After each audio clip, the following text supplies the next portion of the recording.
kill and attack Jews without any justification or international law justification.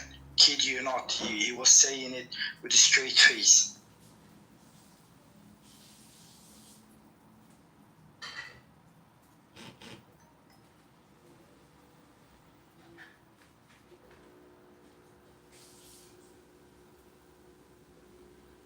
I'm concerned that this current generation and even the ones who are trying to defend Israel, either way, they're not informed. They just don't have the knowledge. They can't distinguish concepts. It's scary. I think it's just they don't read, they don't travel, I don't know what. But they don't talk. I do my best, because of that reason. I really do. I just want you to know that I have nephews that are Jewish, and before that, I took a lot of care into understanding Israel as naturally, not forcing it, just letting it kind of unfold as I grow up. But I agree. I do agree. So you know about Israel, and what conclusions have you drawn? Well, you're always learning about Israel. And the conclusion right now, as it stands, is they got to turn in Netanyahu. They just have to do something, and by any means necessary. Honestly, it's really funny. You're actually by any means necessary. Because of people like this guy. Because of people like him. The journey in Netanyahu, it isn't going to end the game here. Just think about it. The genocidal maniacs Arabs, they are still there. The Hamas and its ideology, its murderous ideology is still there. The Muslim Brotherhood is still there. You are kidding no one by saying, but by killing Netanyahu, you are going to end up the conflict or anything to that effect. It's the first step. But who are you turning Netanyahu into? Who was there to turn him into? Who? The second step. Hold on. The second step would be to represent your women in the government of Israel. What? There are women in the government of Israel. No. In the Middle East, there's a female prime minister. They're equally represented. Equally represented by the population. It has to directly. They are equally represented in the country. A 1-to-1 ratio? That's not equal. They have the right to run for office if they want to. They have the right to run for office. If they are elected, they are elected. Where in the world would you get off telling other foreign governments, like, you're pushing like DEI bullshit onto other countries? No. We don't do one-to-one. What are you fucking talking about? I wouldn't say this if I didn't. That is some dumb shit. My own country. We don't do that here, sir. Yeah, that's none of your business. He asked me what my conclusion was, and this is my conclusion. That is dumb. Well, shit, that's my fucking dumb. opinion. That's okay. I can't listen to some dumb shit like that. Come up with some real shit. That is some real shit. Dumb. How are you gonna stop men from dick measuring? What the fuck are you talking about? Why don't you go on the website? Why don't you go and look up? Why don't you go on on the internet and look up the Knesset members of Israeli Knesset, and you can count how many women there are. They're approximately 5% or 7% or 10% or something like that of the Knesset. Why? Because that's the percentage of people that run for office. Those are the people that are women are fully entrenched in the politics on all the levels, and it is not a 1-to-1 ratio because that's just kind of fucking ridiculous. It's not ridiculous. It is very ridiculous. No. Why would you even ask that of a country? And we don't even do it here. Do you even see your own fucking hypocrisy? Well, do you expect that of us? Do you expect it of Palestine? Do you expect it of the Palestinians? Don't get it twisted. I'm not saying that Israel's going to do it. No, I didn't get it twisted. You got it twisted. Do you expect it of the Palestinians? What are you saying? Yes, I do. I expect this worldwide. How come you expect it worldwide? We have to lead by example. we have to lead by example because the world isn't doing this, and we're in because the world isn't going to do this. Because democracies don't do that shit. That's why the world isn't going to do it. Democracy, by definition, democracies don't work that way, sir. Hell, I'm actually curious. Like, my God, take a sip. Who would you believe? Who do you think that Israel should turn Netanyahu over to?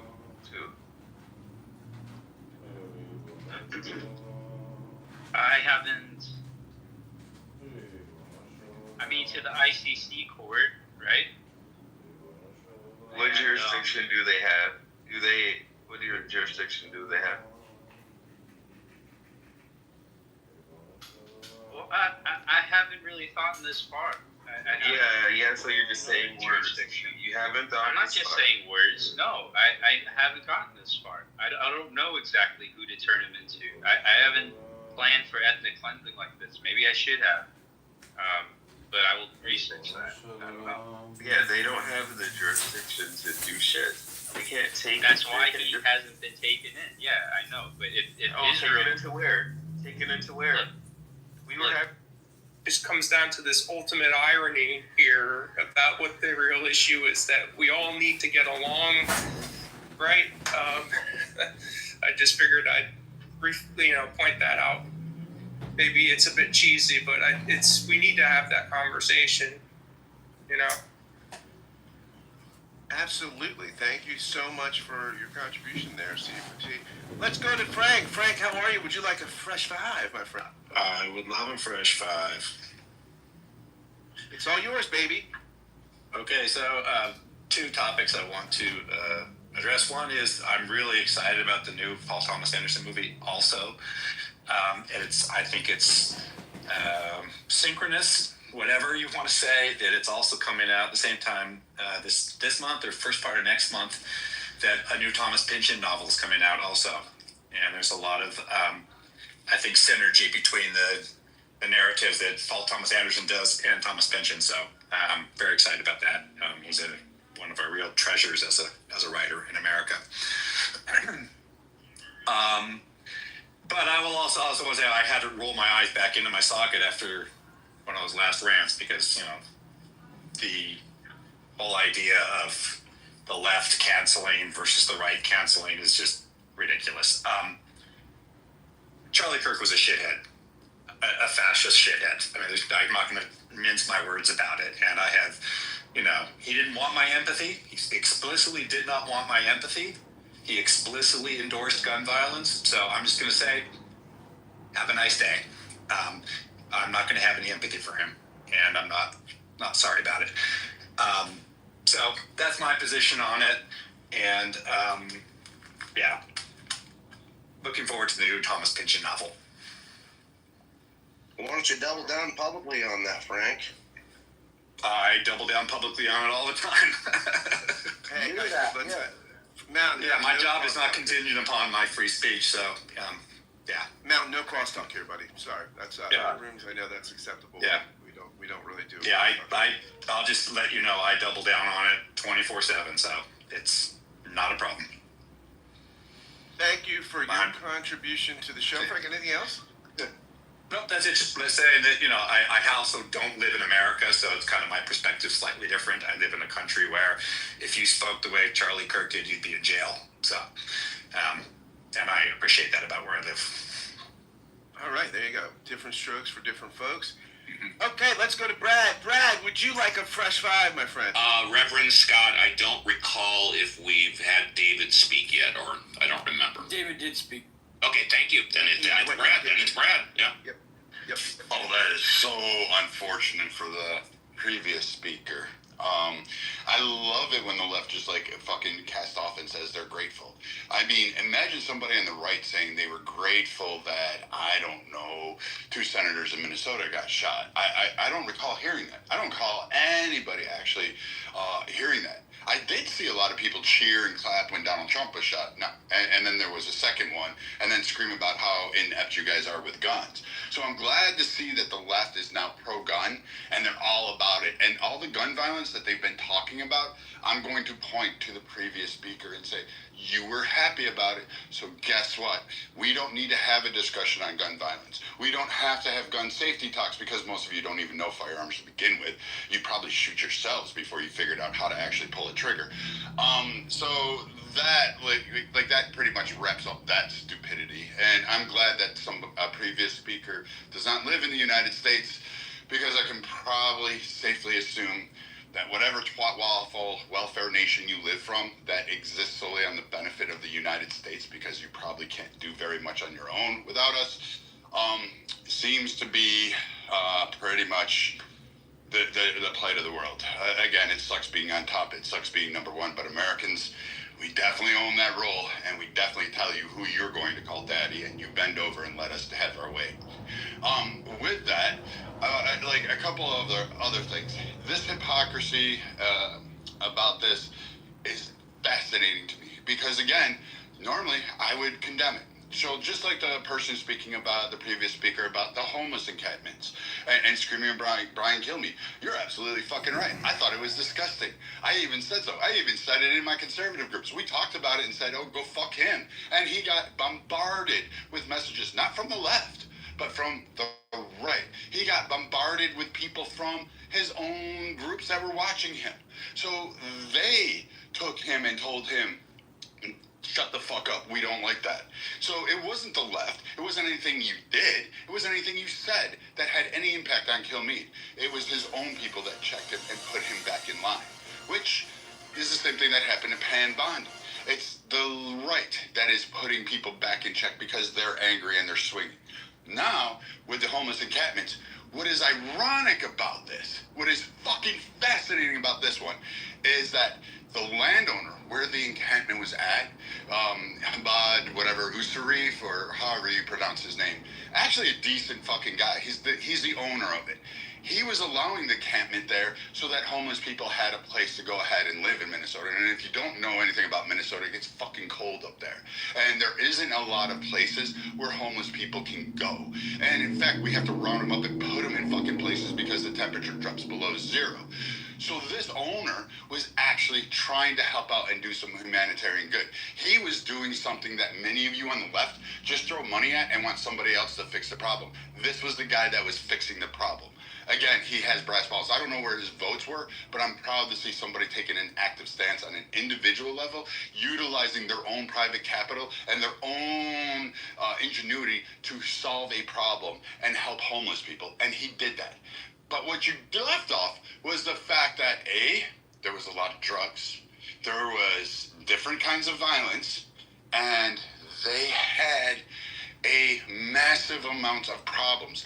But what was best is Jacob fucking Fry, Mr. BLM protester himself, Mr. The Trump is a danger and a threat to democracy. He wants to upend any type of civil unrest. That motherfucker was the one, the loudest voice to protest against this man creating a camp. It was the city of Minneapolis and the state of fucking Minnesota that were trying to get this man to stop doing what he was doing. They were trying to do injunctions on him. They were trying to force him out. They were trying to get him to shut it down. So while you sit there and champion on that, you're fucking piece of shit, Mr. I'm a wartime hero Waltz, who never even fucking set foot in this hot zone, went to fucking Italy, tried to figure out how to eat baked ziti and gelato without wounding himself. He came back and saw his, like, now vice president material. Mr. fucking weekend guy himself and Jacob fucking Fry were the ones who shut down somebody actually solving a problem. But hats off to you guys. Hats off to you guys for, like, fucking actually cheering this shit on and trying to make it a MAGA issue, when in fact, what it was just a really decent fucking guy trying to make a difference in the world because he saw a problem and he wanted to fix the problem. And you guys, you on the left, once again, went against that and you shot that shit down, and then you blame the right. And then we tell you, hey, mental health is a problem. And I agree with you. Reagan was wrong. He shouldn't have cleared out all the asylums. but you don't fucking just throw money at it. And all of these programs that you want to do and ask for more money, they're not benefiting any of the people, as evidenced by the problem we just witnessed in Minneapolis. So maybe next time, check all the facts before you come up here and just going, it's all Trump's fault. Maybe deep dive into it, because that guy, that owner of that property, is a fucking American hero any way you slice it, because he was helping Americans in need. And that's the way I look at it, and that's probably the way you should look at it, and you should actually be condemning Jacob fucking Fry instead of trying to go after Republicans. I'll land that. Brad, thank you, so much. and a standing ovation for Bryn Scott. Hey, Ralph, can I just say one thing? Yeah, of course you can, sure. Survey data shows that from most recent demographic survey stuff we have, I think this is YouGov stuff, Democrats, about 75% of Democrats contribute to charity. And about the same, Republicans, it's about 77%. So this idea that liberals don't do anything, liberals and conservatives tend to donate about the same amounts. Independents are slightly lower, 64%. So it seems that there's not really a difference between liberals and conservatives as far as donating and not expecting government to do it.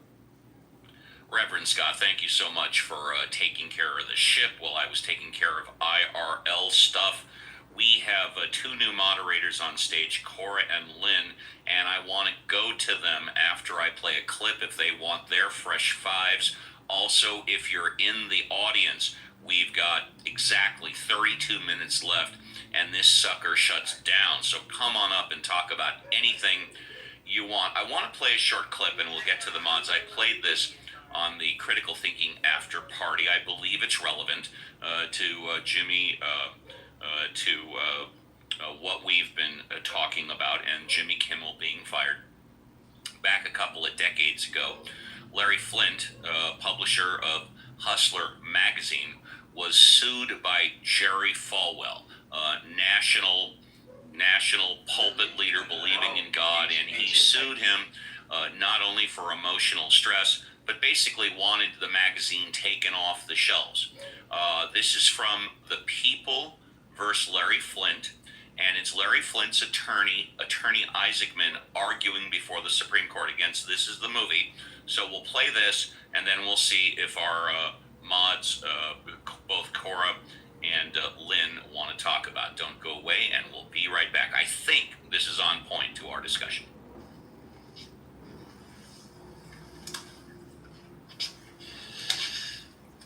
Mr. Chief Justice, and may it please the court. One of the most cherished ideas that we hold in this country is that there should be uninhibited public debate and freedom of speech. Now, the question you have before you today is whether a public figure's right to protection from emotional distress should outweigh the public interest in allowing every citizen of this country to freely express his views. But what was the view expressed in Exhibit A? Well, to begin with, this is a parody of a known compariat. I understand. Go ahead. Okay. Also, and more importantly, it was a satire of a public figure, of Jerry Falwell, who in this case was really a prime candidate for such a satire because he's such an unlikely person to appear in a liquor ad. This is a person that we are used to seeing at the pulpit, Bible in hand, preaching with a famously beatific smile on his face. But what is the public interest you're describing? That there is some interest in making him look ludicrous? Yes, Your Honor, there is a public interest in making Jerry Falwell look ludicrous, insofar as there is a public interest in having Hustler magazine express the point of view that Jerry Falwell is full of BS. And Hustler magazine has every right to express this view. They have the right to say that somebody who has campaigned actively against our magazine, who has told people not to buy it, who has publicly said that it poisons the minds of Americans, who in addition has told people that sex out of wedlock is immoral, that they shouldn't drink. Hustler magazine has a First Amendment right to publicly respond to these comments by saying that Jerry Falwell is full of BS. It says, let's deflate this stuff shirt and bring him down to our level. Our level in this case being admittedly a lower level than most people would like to be brought to. I apologize. I know I'm not supposed to joke, but that's sort of the point. Mr. Isaacman, the First Amendment is not everything. I mean, it's a very important value, but it's not the only value in our society. What about another value which says that good people should be able to enter public life and public service? The rule you give us says that if you stand for public office or become a public figure in any way, you cannot protect yourself or indeed your mother against a parody if you're committing incest with her in an outhouse. Now, do you think that George Washington would have stood for public office if that was the consequence?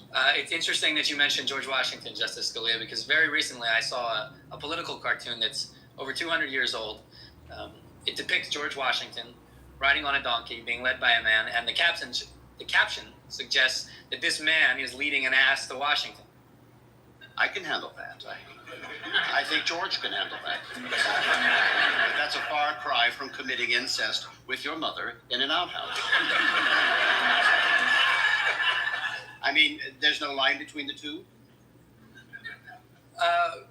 No, Justice Scalia. I would say there is no line between the two because really what you're talking about is a matter of taste and not law.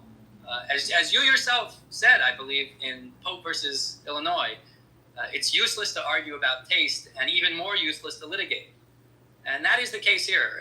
The jury has already determined for us that this is a matter of taste and not a matter of law because they've said that there is no libelous speech, that nobody could reasonably believe that Hustler was actually suggesting that Jerry Falwell had sex with his mother. So why did Hustler have him and his mother together? Hustler puts him and his mother together in a example of literary travesty, if you will.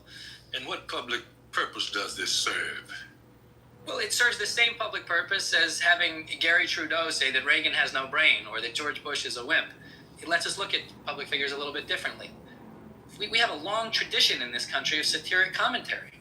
Now, if Jerry Falwell can sue when there has been no libelous speech purely on the grounds of emotional distress, then so can other public figures. And imagine, if you will, suits against people like Gary Trudeau and Johnny Carson for what he says on the Tonight Show tonight. Obviously, when people criticize public figures, they're going to experience emotional distress. We all know that. It's the easiest thing in the world to claim, and it's impossible to refute, and that's what makes it a meaningless standard. Really, all it does is allow us to punish unpopular speech. And this country is founded, at least in part, on the firm belief that unpopular speech is absolutely vital to the health of our nation. Thank you, Mr. Isaacman. All right, let's go to Cora. Cora, thank you for doing the heavy lifting as always. The show is better with you than without you. Would you like a fresh five, or are you good, Cora? I'm good for now. I don't think I could possibly wake up enough this morning to deal with any of this crap. So you got it, no problem. Let's go to Lynn. Lynn, would you like a fresh five, or are you good? Yeah, I'm good. It's really kind of pretty clear that there's no middle ground that anybody will ever possibly be able to come together on. And it's everybody's right and everybody's right. So that's the way it is, and that's the way I feel about it. So I'm done. All right. Would any of the mod squad besides Reverend Scott like to comment? I'll go to Violet. Violet, would you like to comment at this point in time? We shut down at the top of the hour. 24 minutes. Violet, would you like to respond, or are you? I'm good for the moment, Steve. Thanks. Thank you. Matt, out in Connecticut, would you like to respond, or are you good? Matt is probably away. Let's go to JCC. Would you like to comment, or are you good?